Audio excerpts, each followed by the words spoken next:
بسم اللہ الرحمن الرحیم۔ جب تمہارا دل کسی کے گلے لگ کے رونے کو چاہے تو قرآن پاک کو گلے لگا لینا۔ اور انسان کو اللہ کی محبت تب نظر آتی ہے جب اسے دنیا کی محبت تھکا دیتی ہے۔ اپنا کردار بنانے میں اتنا مشغول ہو جاؤ کہ دوسروں پر تنقید کرنے کا وقت ہی نہ ملے۔ اپنے جسم کو ضرورت سے زیادہ مت سنوارو، اسے تو مٹی میں مل جانا ہے۔ سنوارنا ہے تو اپنی روح کو سنوارو، کیونکہ اسے رب کے پاس جانا ہے۔ اچھے لوگوں کا تمہاری زندگی میں آنا تمہاری قسمت ہوتی ہے اور انہیں سنبھال کر رکھنا تمہارا ہنر۔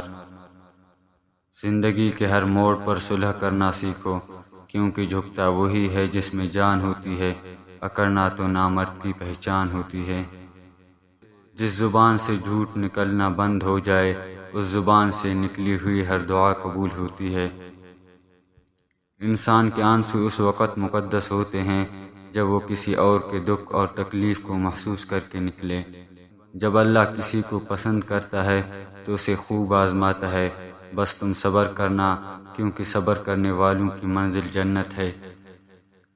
بہترین رشتہ وہ ہے جو آپ کے عیب جان کر بھی آپ سے ختم نہ کرے، اور بے شک یہ رشتہ اور آپ کا اللہ کے علاوہ کسی سے نہیں۔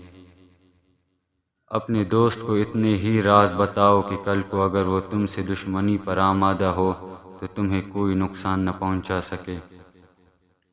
اپنے دن کا آغاز صدقہ دینے سے کرو، اس دن تمہاری کوئی دعا رد نہیں جائے گی۔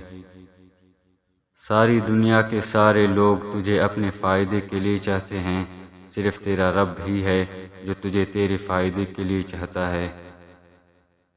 جو تمہاری خاموشی سے تمہاری تکلیف کا اندازہ نہ کر سکے، اس کے سامنے اظہار کرنا صرف لفظوں کو ضائع کرنا ہے۔ پسند اس کو نہ کرو جو دنیا میں سب سے زیادہ حسین ہو، بلکہ پسند اس کو کرو جو تمہاری عزت کرتا ہو۔